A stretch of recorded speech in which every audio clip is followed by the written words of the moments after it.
Help me reach 6,000 subscribers. Support the video with a like and leave your thoughts in the comments. I read everyone. Thank you. I never thought marriage would feel like living beside a ghost. There was a time when Megan couldn't go a day without touching me, laughing at something I said or asking how my day had been. Now she barely looked up from her phone when I walked in. It wasn't one fight or one bad week. It was a slow drift, the kind that makes you realize the distance between two hearts doesn't always come with shouting. Sometimes it comes with silence. It started about a year ago. I'd come home after long shifts at the warehouse, dust on my hands, shoulders tight, but a little smile waiting for her. She'd usually be on the couch, legs tucked under a blanket, scrolling through something. I'd try small talk. How was your day? Fine. That word, fine, became a wall between us. At first, I told myself she was just tired, stressed, maybe hormonal. Everyone has off days, but when off becomes every day, it's no longer a phase. It's a new normal.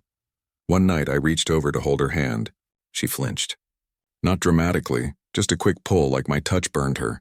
What's wrong? I asked quietly. Nothing, she said, staring at the TV. I just don't feel like it.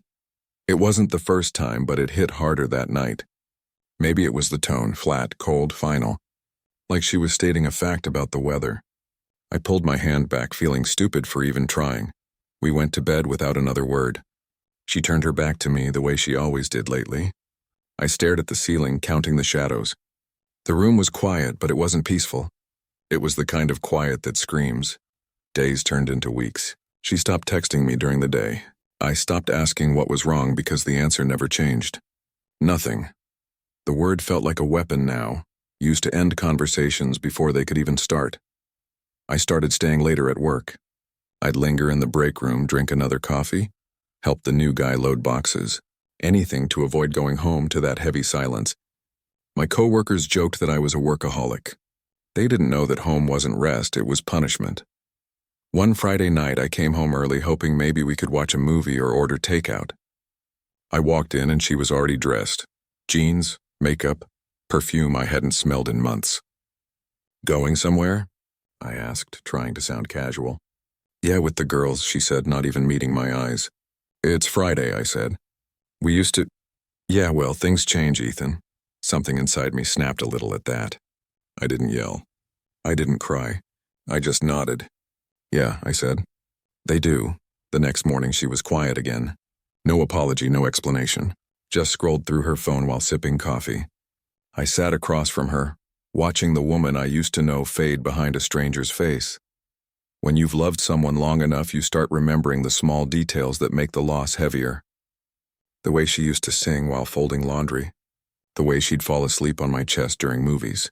Now she slept with her back turned, arms crossed, as if protecting herself from me. I started journaling, something I hadn't done since high school. I wrote about the silence, the rejection, the confusion. I wasn't angry at first. I was just lost. I kept wondering if I'd done something wrong, if I'd failed as a husband, if I'd stopped being enough. But as weeks turned to months, the sadness turned into clarity. It wasn't about me being not enough. It was about her giving up without the courage to say it out loud. The real breaking point came on a Tuesday night. I came home tired, hungry, hopeful maybe she'd cook something like she used to. She was sitting at the table, dinner already eaten, alone. I smiled weakly. Could have texted me to come earlier. She looked up, her eyes dull. I just didn't feel like waiting. That was the first time I felt the words like a blade. Didn't feel like waiting. Didn't feel like talking. Didn't feel like touching. Didn't feel like me. That night I tried to talk again. I told her I missed her, that we couldn't go on like this. She didn't even pause the show she was watching. She just sighed and said, Ethan, I just don't feel like it. Her voice was colder than the room. I looked at her for a long time before replying, then stopped counting on me. She froze just for a moment, like the words actually landed somewhere deep. Then she looked away. That night she slept in the same bed but might as well have been miles away. I lay there listening to her steady breathing, wondering when exactly love had turned into tolerance. The words I'd said, then stopped counting on me, kept looping in my head. They didn't feel cruel. They felt necessary. In the morning, she didn't mention it. She made her coffee, glanced at her phone, and walked out without a word. I watched her leave and realized something simple but painful. She wasn't trying to hurt me. She was just untrying at all, and indifference cuts deeper than hate.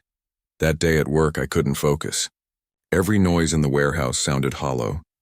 The guys were laughing about football scores and I was somewhere else, mentally replaying every small sign I'd ignored. The quiet dinners, the turned shoulder, the forced smiles. They weren't moments.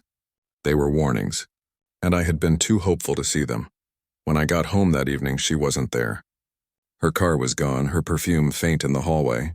On the counter sat a half-written grocery list as if she'd started pretending we still had a life together, then stopped mid-sentence. I sat at the kitchen table staring at that list, realizing how much effort I'd spent trying to fix something she'd already thrown away in her mind. Around midnight, I heard the door open. She walked in quietly, avoiding my eyes. "Out late," I said, keeping my tone flat. "Yeah, lost track of time." "Did you?" I asked. She looked up for the first time, a hint of guilt flickering. Then she shrugged. "I just needed space, and space, the modern cure-all. The polite word for distance that never comes back." I nodded slowly. "You've got it."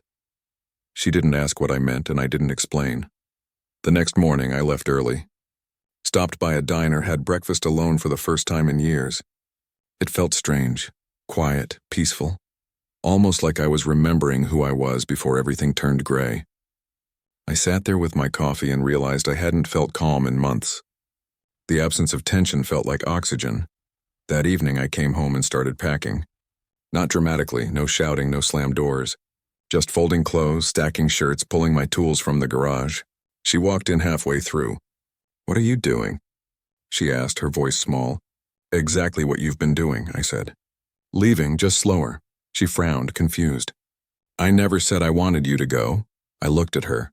"No, Megan, you just stopped acting like you wanted me to stay." She didn't respond. She just stood there, arms crossed, searching for something to say that could undo months of silence. But there was nothing left between us but air. When I closed the suitcase, she whispered, "So that's it?" I nodded. "That's it." There were no tears. No dramatic goodbye. Just two people standing in the ruins of what used to be love, both pretending it didn't hurt. I stayed at a motel that night. Cheap, clean, quiet. Lying on the stiff bed, I thought about how we started. The road trips. The late-night talks. The plans we never got around to. I didn't hate her. I just didn't recognize her anymore.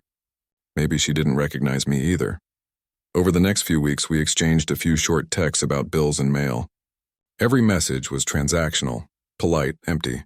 She didn't ask how I was doing, and I didn't offer to check in.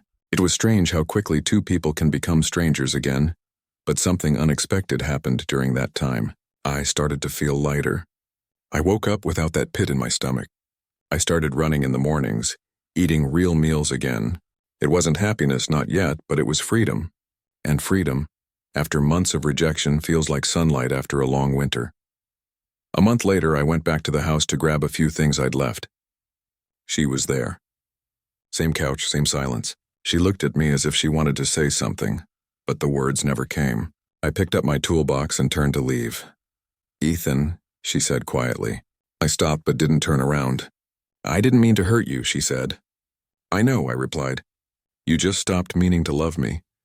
There was nothing else to say. Driving away, I didn't feel broken. I felt clear. The kind of clarity that only comes when you stop begging for connection from someone who's already gone. People think endings come with explosions, shouting, slammed doors, tears.